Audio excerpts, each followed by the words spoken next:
Hello friends, আজকে আমি তোমাদের দেখাচ্ছি মাটনের পাতলা ঝোল। ঠিক আছে, তার জন্য দেখো আমি এখানে 1 কিলো মাটন পুরো ধুয়ে একদম ফ্রেশ করে নিয়েছি। তাছাড়া ইনগ্রিডিয়েন্টসের মধ্যে যেগুলো আছে সেটা হচ্ছে রসুন, আদা, কাঁচা লঙ্কা আর একটা টমেটো, বড় সাইজের একটা টমেটো। ঠিক আছে, যেহেতু 1 কিলো মাংস আছে। এইবার দেখো কিছু কুচনো পেঁয়াজ আছে আর ডুমো ডুমো করে কাটা আলু আছে। বাঙালির তো আলু ছাড়া মাটন অসম্ভব, তাই না? এবার দেখো ওই যে আদা, কাঁচা লঙ্কা আর রসুন, ওই 3টে দেখালাম, এইটার পেস্ট একটা করে রেখেছি, আর একটা পেস্ট করে রেখেছি শুধুমাত্র টমেটোর। ঠিক আছে, এইবার দেখো ধুয়ে রাখা যে মাটনটা ছিল সেটাকে ম্যারিনেশনের জন্য প্রথমে একটু হলুদ, একটু লাল লঙ্কা গুঁড়ো, এটা ঝালের জন্য, ঠিক আছে, আর পরিমাণ মতো লবণ অল্প করে দেব, জাস্ট ফর ম্যারিনেশন। ঠিক আছে, কারণ পরে তো দিতেই হবে, কিন্তু এটা ম্যারিনেশন করে আমি একটু আধ ঘন্টা মতো রেখে দেব। ঠিক আছে, সাইডে। তো আর একটু দেখো অল্প করে সর্ষের তেলও দিয়ে দিয়েছে। ঠিক আছে, তারপরে এটাকে ভালো করে মাখিয়ে আধ ঘন্টা মতো সরিয়ে রেখে দেবো। হ্যাঁ, এবার দেখো মাটনে তেলটা দেখো কয়টুকু দিয়েছি। 1 কিলো মাটন অনুযায়ী কিন্তু অনেকটাই কম। ঠিক আছে, এই তেলের মধ্যেই প্রথমে কেটে রাখা আলুগুলো আমি হালকা করে ভেজে নেব। ঠিক আছে, হালকা করে ভাজার জন্য দেখো অল্প একটু হলুদ দিয়ে দেবো সামান্য। খুব ভালো করে ভাজার প্রয়োজন নেই, কারণ এটা প্রেসারে যাবে। ঠিক আছে, মোটামুটি একটু দেখো হালকা লাল হয়েছে, সেরকম অবস্থায় আমি তুলে এটাকে সাইডে রেখে দেবো।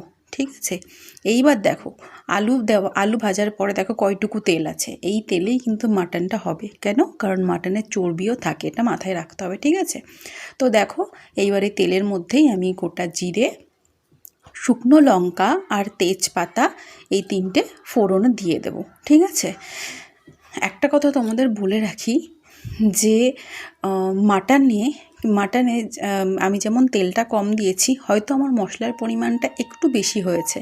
এবার দেখো মানে ভালো স্বাদের জন্য একটু তো ব্যালেন্স করাই লাগে, তাই না?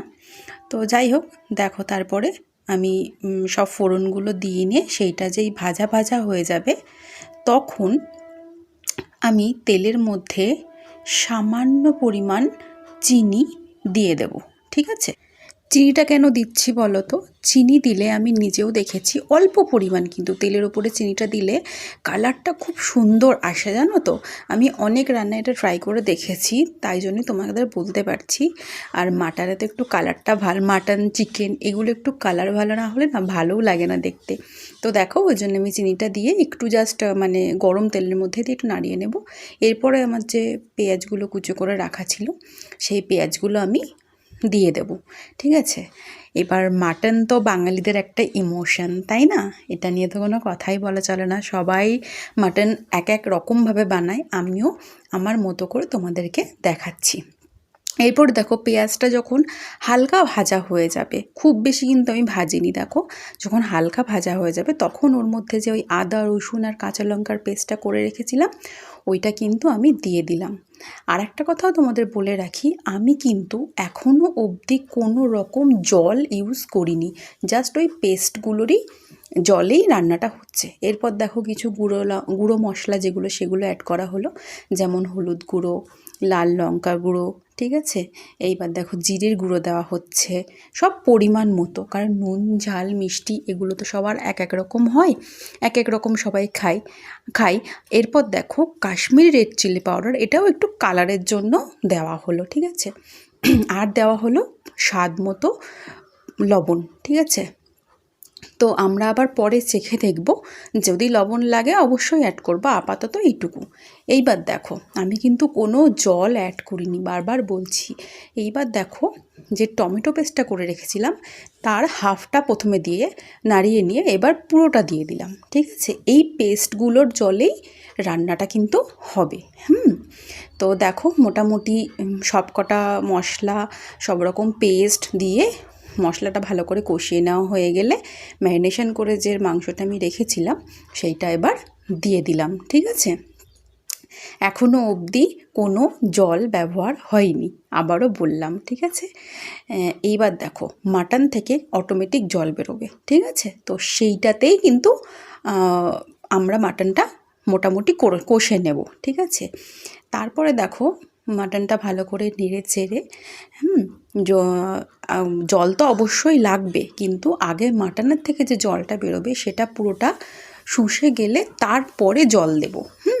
কিন্তু আমি তোমাদের একটা কথা বলে রাখি, আমি কিন্তু বারবার ঢেকেই মাটন বা যে কোনো রান্নাই করি। তার দুটো বেনিফিট আছে, কি বলো তো, এক, সেদ্ধটা খুব ভালো হয়, আর দুই হচ্ছে কালারটা কিন্তু খুব ভালো আসে।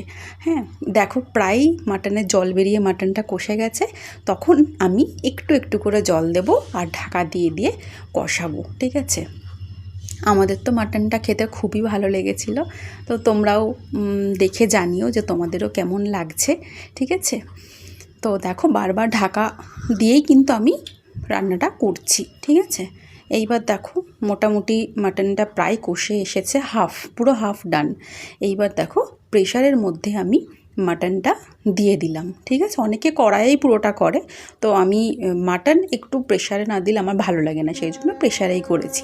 হ্যাঁ, তো এইবার দেখো মাটনটা দিয়ে দেওয়ার পরে পরিমাণ মতো জল দিয়ে দিলাম, আর যে ভেজে রাখা আলুগুলোও ছিল সেইগুলোও একে একে সব দিয়ে দিলাম। হ্যাঁ, আর আমরা টেস্ট করে একটু দেখেছিলাম যে সামান্য একটু লবণটা কম ছিল, তাই জন্য একটু লবণও অ্যাড করে দিয়েছি আর একটু জলও অ্যাড করে দিয়েছি, ঠিক আছে। এইবার একটা গুরুত্বপূর্ণ কথা বলি, সেটা হচ্ছে অনেকেই কিন্তু প্রেশার কুকারে মাটন করলে নিজেদের মতো করে, অবশ্যই অনেকে প্রেশারে জোরে সিটি দিয়ে করে, ঠিক আছে। জোরে সিটি দিয়ে করলে কি হবে, মানে হাই ফ্লেমে যদি জোরে সিটি দেওয়া হয় সেই ক্ষেত্রে কি হবে, তোমার 5-6টা বা 7-8টা এরকম সিটি লাগতে পারে। আমি কিন্তু সব সময় প্রেফার করি 2টো সিটি একদম লো ফ্লেমে দেওয়ার। তাতে কি হয়, মাটন আর আলু দুটোই একদম প্রপার সেদ্ধ হয়ে যায়, কারণ আমি কিন্তু আলাদাভাবে আগে মাটনটা কষিয়ে নিই আর আলুটা হালকা করে ভেজে রাখি। তো দেখো আমি একদম লো ফ্লেমে পুরোটা করব, ঠিক আছে। জাস্ট 2টো সিটি দেব, ঠিক আছে। এইবার দেখো তো সিটিটা খোলার পরে কালারটা ঠিক কেমন আসে, আমাদের তো খুব পছন্দও হয়েছে খেতেও এবং দেখতেও। তোমাদের কেমন লাগলো অবশ্যই জানিও, ঠিক আছে। দেখো কালারটা জাস্ট। হ্যাঁ, তো তোমাদের যদি এরকম আরও কোনো রেসিপি দেখতে ইচ্ছা করে তাহলে তো চ্যানেলটা অবশ্যই সাবস্ক্রাইব করে রাখবে আর একটা লাইক দেবে, ঠিক আছে। তো দেখো এই হচ্ছে আজকের আমার মাটন। চ্যানেলটা কিন্তু সাবস্ক্রাইব করতে ভুলো না, ঠিক আছে। দেখা হচ্ছে আবার পরের ভিডিওতে, ততক্ষণের জন্য টাটা।